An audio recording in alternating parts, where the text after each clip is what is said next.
It's funny how looking back at 100 years of someone else's history can give you the clearest vision for your own future. Today, we're going to see how a visit to a massive centenary celebration sparked a whole new chapter for one organization's legacy. So picture this. You're at a huge 100th birthday party.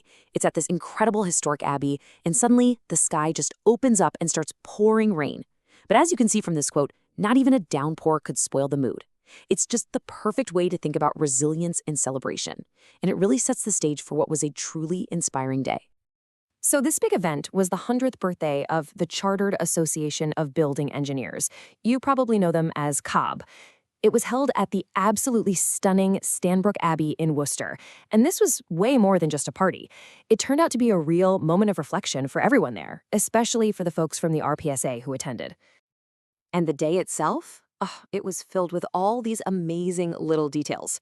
It was hosted by the very witty Lord John Leighton, and the air was just filled with music from a string quartet and harpist. It was a properly posh affair, a genuine celebration of a whole century of achievement.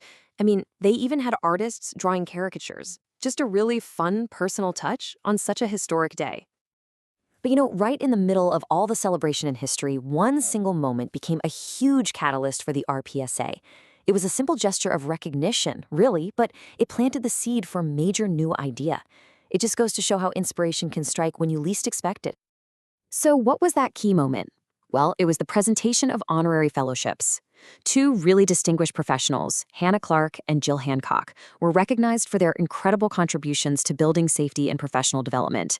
It was just a really powerful way of honoring service. And watching this happen raised a really core question for the RPSA. How does an organization properly say thank you and recognize the people who have given extraordinary service, not just to its all members, but to the entire industry? That's such a crucial question for any professional body that's trying to build a strong, lasting community. And the answer was right there in front of them. The idea of a fellowship, a formal, meaningful way to express that collective gratitude. For the RPSA, which is now a pretty mature 15 years old, that event at CB just made it crystal clear that the time was right to create its own pathway to honor its most dedicated contributors. So this brings us to a really fascinating comparison. On one hand, you have this centenarian organization with a long, storied history. And on the other, you have a relative teenager that's already made a massive impact. Let's take a look at these two timelines. So on one side, you've got Cabe, founded way back in 1925. It's grown into a global professional association. Then on the other side, you have the RPSA. Founded in 2006, it has shot up to become the nationally recognized voice for independent residential surveyors, making sure their expertise really shapes policy and protects homebuyers. They're two very different paths, but both show just immense influence. I mean, the RPSA's rise has been just remarkably fast.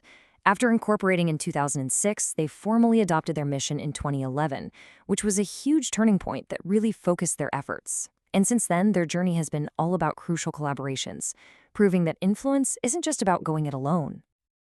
And a perfect example of this is the RPSA's role in establishing a specialist residential surveying section within Cabe itself. Now, that was a really smart strategic move.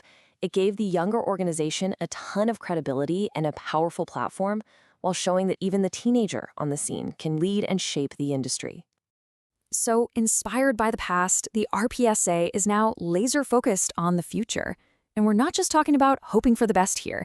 This is about a concrete strategy to build its own lasting legacy for the decades to come. And that strategy is built on four really clear pillars. First up, achieving chartered status. That's a key mark of professional excellence that just elevates the standing of every single member. Second, improving new build standards to better protect consumers from defects. Third, expanding education to keep surveyors on the absolute cutting edge. And finally, cementing its role as the leading advocate for the entire profession. This quote just captures the whole spirit of it all, doesn't it? It's this beautiful balance of respecting a century of history while having the confidence and the vision to go out and shape the next one.